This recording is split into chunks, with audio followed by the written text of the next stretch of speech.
Ya Nabi salam alaika, Ya Rasul salam alaika, Ya Habib salam alaika, salawatullah alaika, sallu ala nabi. Dalam Al-Quran Allah subhanahu wa ta'ala sampaikan kepada kita, ya ibadiyalladzina amanu inna ardi wasi'atun fa iyaya fa'budun. Wahai hamba-hambaku yang beriman, sesungguhnya bumi aku ini luas, sesungguhnya tanah aku ini luas. Fa iyaya fa'budun, oleh karenanya kalian hambakanlah dirimu kepada saya, kata Allah. Lewat ayat ini Allah subhanahu wa ta'ala sampaikan kepada kita, kita harus sadar bahwa kita ini lagi duduk di bumi Allah. Kita lagi duduk di tanah Allah. Biar yang punya tanah hentaran, itu tanah Allah, itu bumi Allah. Kemanapun kaki kita melangkah, itu tetap bumi Allah subhanahu wa ta'ala. Inna ardi wasi'ah, sesungguhnya bumi Allah subhanahu wa ta'ala itu luas. Yang ada di Bima itu bumi Allah. Yang orang Bima datang ke Jakarta, datang ke Bekasi, itu bumi Allah. Yang orang Bekasi, yang orang Jawa, yang orang Sunda, yang orang Betawi datang ke Bima, itu juga datang di bumi Allah. Yang orang Sumatera itu datang di bumi Allah. Yang ada di Papua itu bumi Allah. Yang di Eropa itu juga masih bumi Allah. Kemanapun kaki kita melangkah, selama kita berada di dunia, kita sedang berada di bumi Allah subhanahu wa ta'ala. Inna ardi wasi'ah, bumi Allah subhanahu wa ta'ala itu luas. Ada orang yang datang dari mana-mana pakai ketakutan. Nah, kalau gua ke Papua, gua makan apa ya? Ini kalau gua ke Jakarta, gua kerja di mana? Gua makan apa? Yakin, kemanapun kita melangkah, saudara-saudara sekalian, saat kita menginjakan kaki di bumi Allah subhanahu wa ta'ala, di situ ada rezekinya. Contoh kecil, kita yang datang pada malam hari ini, duduk di rumah ini, kita tidak nyangka disuguhkan jeruk, disuguhkan pisang, disuguhkan kue, ada minumannya. Kita tidak menyangka. Daripada kita duduk di rumah kita nggak ada pisangnya, di rumah kita nggak ada jeruknya, di rumah kita nggak ada yang kayak gininya. Karena kita datang dari rumah itu merupakan bumi Allah. Kita duduk di sini, yang ini juga bumi Allah subhanahu wa ta'ala. Allah suguhkan rezeki buat kita sekalian. Maka silakan dikunyah. Ini nikmat dari Allah subhanahu wa ta'ala. Ingat, inna ardi wasi'ah, sesungguhnya bumi Allah subhanahu wa ta'ala ini sangat-sangat luas. Tidak usah takut. Sekarang ini zaman orang bilang zaman susah. Yang kira-kira yang susah itu zamannya apa orangnya? Halo? Yang susah zamannya apa orangnya? Kalau bagi saya yang susah itu zamannya, orangnya enggak. Saya enggak pernah susah. Karena zaman bagaimana kita, saudara-saudara sekalian, jangan salahkan buminya, jangan salahkan zamannya, tergantung kita yang menyikapinya. Nah, kalau ini yang kita lakukan, saudara-saudara, hidup kita sehat, hidup kita aman, karena kita pasrah dan ikhlas kepada Allah subhanahu wa ta'ala. Inna ardi wasi'ah, bumi Allah subhanahu wa ta'ala itu sangat luas. Apalagi datang ke sini, masya Allah. Malam hari ini jangan disaksikan ini duduk di gang. Jangan hanya disaksikan ada yang duduk di motor. Jangan hanya dilihat ada orang yang duduk di kursi. Jangan hanya dilihat ada orang yang saling pangku, yang melanggar PPKM. Ini kan melanggar kita nih. Melanggar apa melanggar ini ya? Jangan hanya melihat itunya saudara-saudara sekalian. Biar kita malam hari ini melanggar PPKM daripada pemerintah. Biar kita duduk di gang, biar kita duduk di emperan rumah. Malam hari ini kita sulap ini tempat menjadi taman surga Allah Subhanahu wa taala. Sebab kata Nabi dalam salah satu hadisnya, idza marartum biriyadil jannah, apabila kalian melewati taman di antara taman surga, farta'u, maka masuklah kalian. Para sahabat bertanya, ya Rasulullah, wa ma riyadul jannah, wahai Rasul, apakah yang dinamakan taman di antara taman surga? Rasul menjawabnya, hilakul dzikri, riungan orang-orang yang berzikir. Kalau malam hari ini kita ada orang yang baca Qur'annya, kalau malam hari ini di sini ada orang yang tahlilnya, ada orang yang tasbih, ada orang yang takbir, ada orang yang bersolawatan kepada baginda Rasul, dan ada orang yang ceramahnya, inilah kata Nabi bagian daripada taman di antara taman surga, saudara-saudara. Tapi masalahnya sekarang orang kampung sini lebih suka duduk di taman surga apa di taman kota? Taman surga apa taman kota?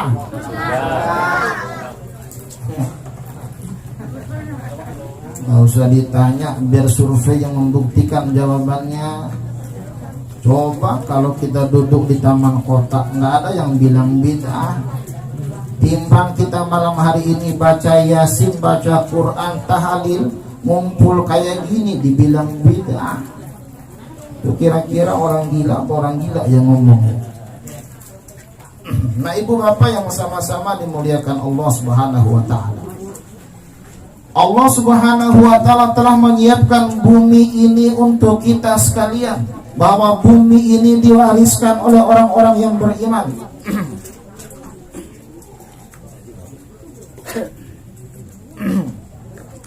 Bumi ini harus dikuasai oleh orang-orang yang beriman. Bumi ini harus dilaksanakan oleh orang-orang yang beriman. Sebab kenapa?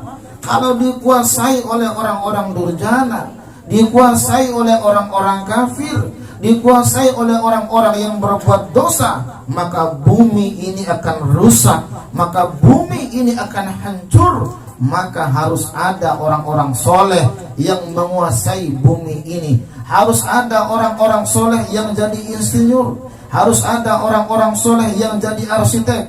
Harus ada orang-orang soleh yang jadi profesor. Harus ada orang-orang soleh yang menguasai alam ini.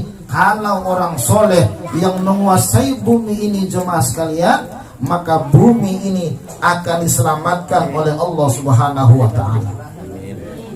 Nah, karena bumi Allah ini luas, rezeki dihamparkan juga oleh Allah Subhanahu wa ta'ala. Lanjutan ayatnya, fa iyaya fa'budun, maka kalian harus menghambakan diriku kepada aku, kata Allah Subhanahu wa ta'ala. Nah, di dalam ayat yang lain, ibu bapak sekalian, Allah Subhanahu wa ta'ala juga berfirman, wa ma khalaqatul jinna wal insa illa budun, bukan wudu. Illa budun, bukan wudu. Bahaya nanti. Tiada kuciptakan jin dan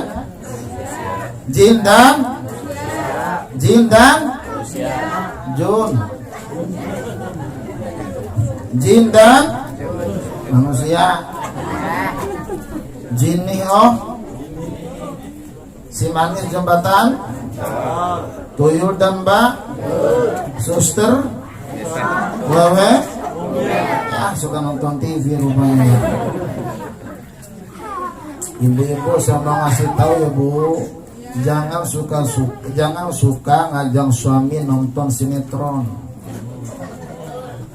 Kenapa? Karena kalau ibu-ibu nonton sama suami sinetron, artisnya cantik-cantik di TV, bening-bening.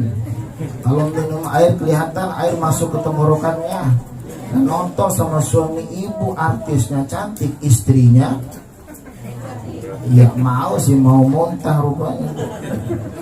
Makanya biar awet rumah tangga, jangan nonton bioskop, jangan nonton sinetron, datang ke Ragunan, bawa pisang, bawa kacang, lempar tuh, keluar tuh dia tuh, kata lakinya, alhamdulillah bini gua yang paling cantik tuh. Awet rumah tangga.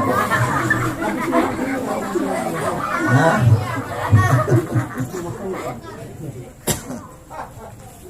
Karena sejatinya kita diciptakan Allah Subhanahu wa ta'ala untuk ibadah, dan ibadah ini sangat luas seperti luasnya alam ini.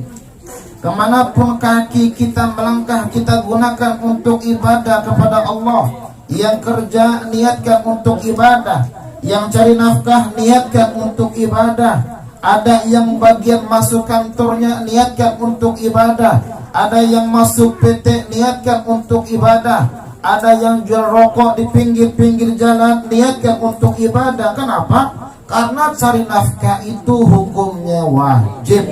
Kalau kita keluar rumah pergi cari nafkah, maka berdoa kepada Allah, Bismillahirrahmanirrahim, la haula wa la quwata illa billahil aliyyil. Itu kalau suaminya berangkat keluar rumah. Istri yang di rumah jangan lupa doakan buat suami, biar sehat dalam perjalanannya, lancar dalam usahanya, aman dalam karirnya. Istri yang di rumah pas jam 7 ambil air wudhu, sholat duha minimal 2 rakaat, syukur-syukur 8 rakaat. Gimana bapak-bapak selama ini suaminya istrinya begitu apa enggak, Pak? Yang ditanya bapak-bapak bukan ibu-ibu. Kira-kira bapak-bapak gimana selama ini, gitu nggak istrinya? Enggak punya. Ibu-ibunya iya. Ini pulang ke rumah bisa terbang piring. Habis sholat doa, berdoa kepada Allah. Allahumma in kana rizki fil ardi fa'ambithu ya Allah. Kalau rezeki suamiku masih di bumi, keluarkan ya Allah. Wa in kana fis sama fa'anzilhu ya Allah. Kalau rezekinya masih di langit, turunin ya Allah. Wa in kana ba'idan faqarribhu ya Rabb. Kalau rezeki suamiku masih jauh, dekatin ya Allah. Wa in kana qalilan fakaffirhu ya Allah. Kalau rezeki suamiku masih sedikit, banyakin ya Allah. Nah, wa in kana haraman fatahhirhu ya Rabb. Kalau suamiku rezekinya masih haram, bersihkan ya Allah. Tuh ada saling dukungan antara suami dan istri. Sebab kenapa? Karena suami berhadapan sama orang di luar rumah, dia pulang ke rumah, itu juga buat anak dan istri. Tapi kalau suami masuk rumah, begitu salam dijawab. Zaman sekarang nih repot, zamannya HP, zaman milenial. Kalau dulu zaman kolonial, Bu. Bagaimana zaman milenial nih, apa-apa megang HP. Suaminya masuk rumah pulang kerja, assalamualaikum, istrinya masih pegang HP aja. Padahal pinggir pintu, assalamualaikum, nggak ada dengar sama dia, khusus bener, main HP. Ini suaminya pinter, diambil HP, di WA istrinya, assalamualaikum, waalaikumsalam, tuh nyaut dia di HP. Gua di samping lo goblok, baru dikompak ya katanya. Milenial. Suami masuk ke rumah, disambut sang istri, itu bagian daripada ibadah. Apalagi sang istri salim sama suaminya, dicium tangannya bolak-balik. Itu dalam rangka memperbaiki hubungan rumah tangga, ada balancingnya.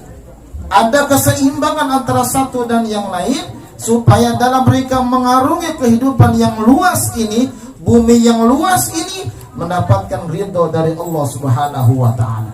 Sebab kenapa? Kemanapun kaki kita melangkah, di situ ada ajal yang siap menjemput kita. Itulah lanjutan ayatnya tadi. Kullu nafsin dha'iqatul maut tsumma ilaina turja'un. Lihat ayatnya ibu bapak sekalian. Setiap jiwa akan merasakan kematian. Coba lihat tuh.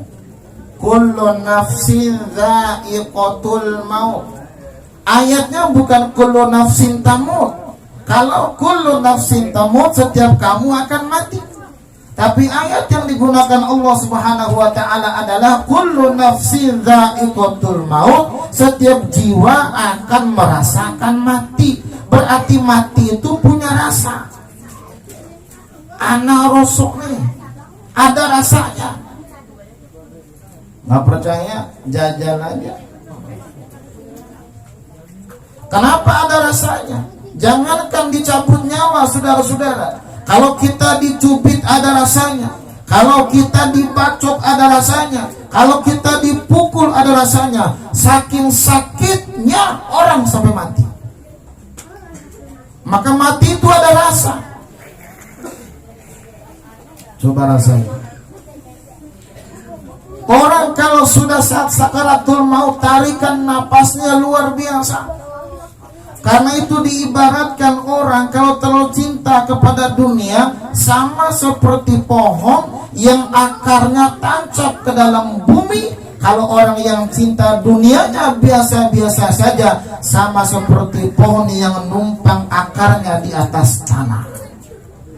Contoh, pohon singkong. Lihat singkong tuh, kalau bijinya ke dalam panjang-panjang, itu dicabutnya susah. Kalau dicabut, Masya Allah, itu mengibaratkan orang terlalu cinta kepada dunia. Orang terlalu cinta kepada dunia sama seperti pohon yang akarnya tancap ke dalam bumi. Kalau dicabut, digoyangin dulu pohonnya, kiri, kanan, depan, belakang, nggak bisa tarik paksa, keren, bisa patah itu singkong. Itulah orang yang cinta dunia berlebihan. Tapi kalau cinta dunianya biasa-biasa saja, boleh cinta kepada istri, itu namanya manusiawi. Boleh cinta suami, itu namanya manusiawi. Boleh cinta anak, boleh cinta harta. Tapi cinta kepada itu semua, di atas segala-galanya cinta kepada Allah Subhanahu wa ta'ala. Dicabut nyawa kita, nggak terasa walaupun ada rasanya. Kenapa? Diibaratkan pohon yang tumbuh di atas bumi, goyang sedikit mati. Ayo orang sini maunya matinya susah apa matinya gampang? Susah apa gampang? Yang gampang mati cepat juga matinya. Yang cepat mati apa yang lama matinya? Hah? Yang cepat apa lama?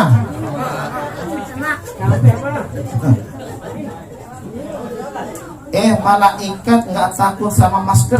Ingat, malaikat nggak takut sama masker. Malaikat nggak takut sama vaksin. Kalau datang ajalnya, mau masker 10 lapis ya mati.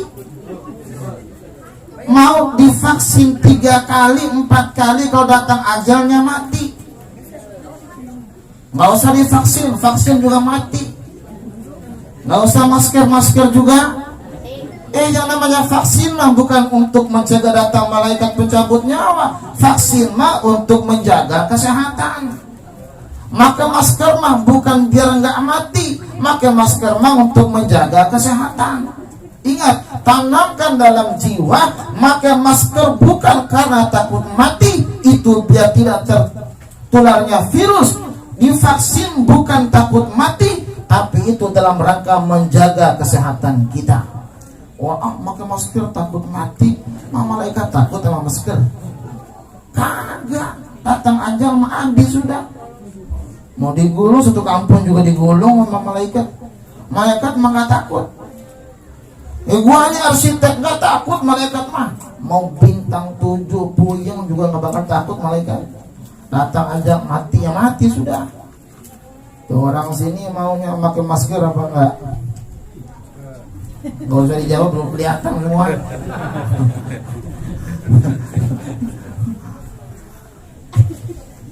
Nah, mati itu ada rasanya, Pak. Ada rasanya. Coba yang kemarin di Bang David yang bagian motong sapi itu, lihat bagaimana begitu digorok leher sapi. Masya Allah. Itu harusnya orang yang gorok leher sapi dia tahu. Dia membayangkan bagaimana dirinya digorok oleh malaikat. Oh Masya Allah. Lihat orang sakratul maut dah, Masya Allah. Tetapi ada dua cara kematian. Ada matinya orang-orang kafir, ada matinya orang-orang durjana yang ahli dosa, ahli maksiat. Maka mereka dicabut nyawanya sama seperti dicabutnya kain di atas duri. Ditarik kain di atas duri, Masya Allah. Sakitnya luar biasa. Tetapi matinya orang-orang yang beriman, tetapi matinya orang-orang soleh, matinya orang-orang yang ahli ibadah, saudara-saudara sekalian, diibaratkan oleh baginda Rasul sama seperti dicabutnya jarum di atas tepung. Ayo memilih yang mana kita matinya. Ibu bapak, mau milih matinya gampang apa susah? Gampang apa susah? Yang gampang itu yang cepat. Nah ya gampang. Gampang. Pokoknya orang kaya mati. Orang miskin mati. Orang sini mau kaya apa mau miskin? Hah? Kaya apa miskin? Nanti orang kaya hisabnya lama Pak Bu. Nanti di hari kiamat orang kaya hisabnya lama. Sebab kenapa? Kalau urusan umur kemana kamu gunakan? Kalau urusan harta dari mana kamu dapatkan? Kemana kamu gunakan? Hisabnya lama. Orang kaya yang punya mobil dihisab, yang rumahnya 2 dihisab, ada kulkas dihisab, semua isi rumah dihisab. Maka lama dia masuk surganya, bisa-bisa mampir ke neraka. Sementara orang miskin gak ada yang dihisap, langsung masuk ke dalam surga. Ayo kaya apa miskin?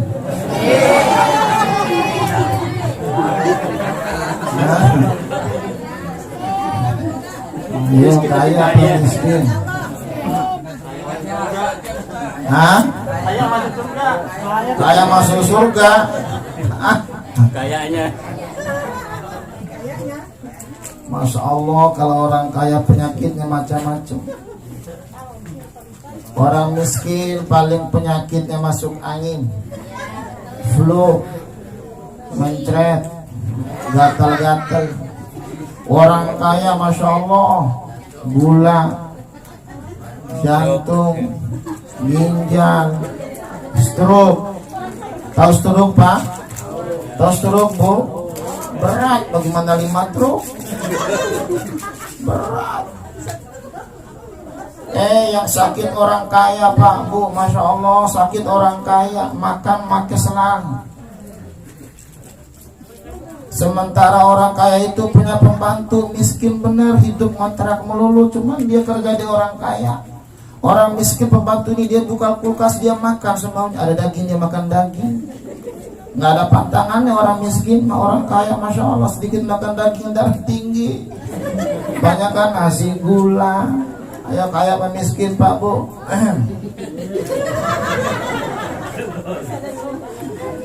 Tapi yang jelas apapun yang kita miliki, mau kaya berkah, kaya itu kita bisa ibadah, kaya itu kita bisa sedekah, kaya itu kita bisa bantu orang. Yang miskin juga sama. Kalau miskin alhamdulillah masih dikasih miskin, gak capek belanja. Yang orang kaya banyak harta bisa bantu orang. Nah kalau ini kita lakukan maka menjadi ibadah di hadapan Allah. Tanamkan dalam diri, mau kaya tetap mati, miskin juga, pejabat, rakyat, ustadz, belakangan. Ya belakangan Ustadz mah. Kalau Ustadz mati duluan, ntar siapa yang hadirin kalau bapak-bapak mati? Nah iya. Kalau bapak-bapak mati, ibu-ibu mati, siapa yang doain, siapa yang ngajiin, siapa yang ngantarin ke kuburan, siapa mimpin tahlil? Ayo. Maka ustadz matinya belakangan, duluan. Sumpah gua lu urusannya. Baru kali ini ustadz suruh mati duluan. Tapi yang namanya ustadz, insya Allah umurnya panjang, pendek. Kenapa? Ustadz mah hidupnya berkah, benar. Jangan kata pintar ceramah ustadz mah, jangan kata pintar ngaji ustadz mah, bisa doa orang tahlil pun insya Allah ustadz mah hidup, benar. Ustadz David mimpin tahlil hidup. Kalau udah mati mau ditahlil ya. Nah Ustadz memberkah hidupnya Pak Bu. Nah malam hari ini kalau ibu-ibu mau bantu Ustadz, silakan berhidupnya berkah. Kenapa? Ada orang mati aja setiap hari, Ustadz memberkah, benar. Nggak miskin Ustadz mah. Sekarang nggak bisa mimpin tahlil, langsung saya mimpinnya virtual tahlil sekarang Ustadz mah. Nggak pakai amplop transfer sekarang mah. Benar. Ada anak nanya, Bapak kita udah lama nggak makan daging nih. Sabar nak, belum ada yang mati nih orang. Nah iya, belum ada yang mati nah, sabar. Udah seminggu ini Pak, sabar nah, ntar juga ada. Bapaknya nongkrong di pinggir musola, innalillahi nona ada kata anaknya, alhamdulillah makan daging lagi. Ustadz memberkah. Artinya apa saudara-saudara sekalian? Kalau kita malam hari ini kita duduk, ini tempat jadikan taman surga oleh Allah Subhanahu wa taala, maka malam hari ini almarhumah Naila Safina kuburannya dijadikan taman surga oleh Allah Subhanahu wa taala. Apalagi orang tuanya menginfakkan ini makanan pahalanya buat anaknya di alam kubur.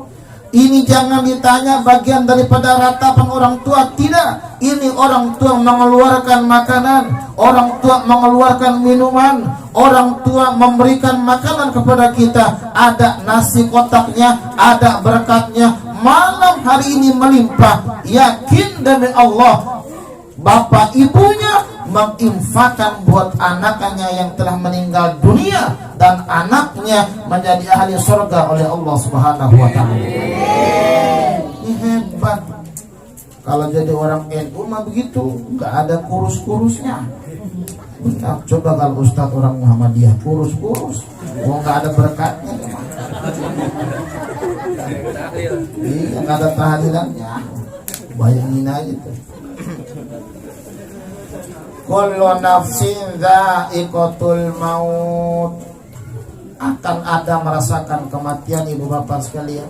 Ayo, umur Nabi berapa Pak Bu? Lebih kurang 63 tahun umur Nabi. 63 tahun umur Nabi. Jadi kalau malam hari ini ada yang umurnya 50 tahun, itu tinggal 2 kali pilkada lagi. Iya, hati-hati, waspadalah. Ada yang 50 tahun, waspadalah. Boro-boro ke masjid rajin ibadah. Pak, kumpulin bocah. Nah, ngapa-apa? Tuh di pinggir jalan ada kontrakan 20 pintu, jangan dijual. Kenapa Pak? Punya orang goblok. Banyakin wasiat dah. Kalau malam hari ini ada yang umurnya 60 tahun, ibarat main bola, wasit mulai melihat jam tayang. Kira-kira dia harus dekat lagi. 60 tahun wasit mulai melihat peluit panjang tuh. Umur 60 ada waspadalah. Buru-buru ingat Allah. Kalau ada utang baru utang buru-buru dah.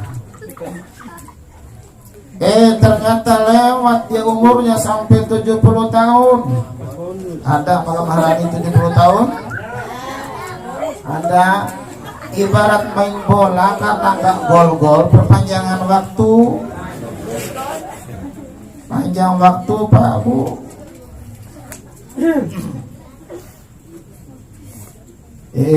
Kalau malam hari ini ada yang umurnya 80 tahun, ya tinggal adu penalti. Ibu-ibu ada Bu umur 80 tahun?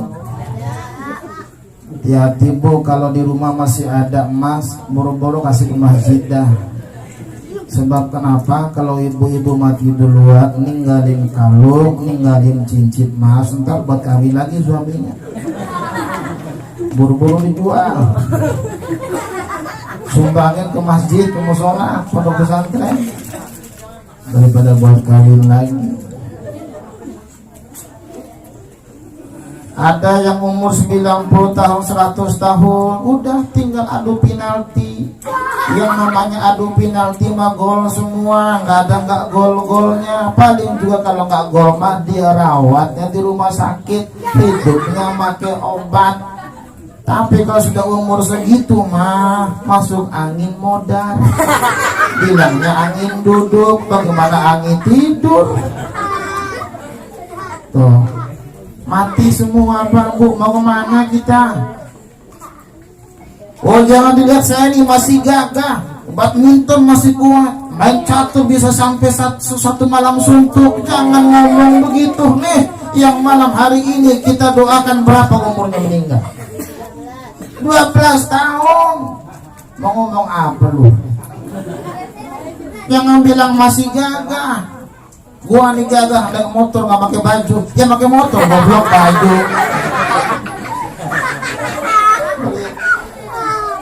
Ibu bapak sekalian, kita semua akan dipanggil Allah, akan menghadap Allah Subhanahu wa taala. Pada saat kita menghadap Allah Subhanahu wa taala, kita diantar oleh 3 hal. Pertama, anak kita akan mengantar, keluarga kita akan mengantar. Yang kedua, harta kita akan mengantar. Yang ketiga, amal kita akan mengantar. Tapi sayang, 1000 kali sayang, harta akan pulang lagi, keluarga yang ngantar akan pulang lagi. Kita diuruk pakai tanah yang 2 meter itu yang menghadap Allah Subhanahu wa taala adalah hanya amal perbuatan kita. Walaupun tertinggal tikarnya, kata keluarga, no tikar, no, pulangin, masih ada, semua bawa pulang. Kita banggain harta sudah nggak ada artinya lagi di hadapan Allah. Kita banggain anak sudah nggak ada lagi di hadapan Allah. Yauma la yanfa'u malu wala banun illa man atallaha biqalbin salim. Hari itu saudara-saudara, harta nggak ada artinya, anak nggak ada artinya, kecuali hati yang selamat menghadap Allah Subhanahu wa taala. Qalbun salim. Bagaimana orang yang qalbun salim? Orang yang menghidupkan hatinya. Bagaimana orang yang menghidupkan hatinya? Dia selalu mengisi hatinya dengan zikir pada Allah, dengan tahlil, dengan tahmid, dengan baca Quran, dengan amal ibadah. Itulah cara menghidupkan hati, dan itulah yang akan menghadap Allah Subhanahu wa taala. Maka persiapkan, ini zaman orang gampang mati. Ini zaman orang gampang mati, Pak. Nggak nunggu penyakit yang lama. Sekarang ini masuk angin sedikit, panas, sesak napas, meninggal. Ayo. Gampang orang mati. Ini peringatan buat kita, ini nasihat buat kita. Ada orang yang tadinya acara-acara seperti ini tiba-tiba masuk amal sesak dia mati.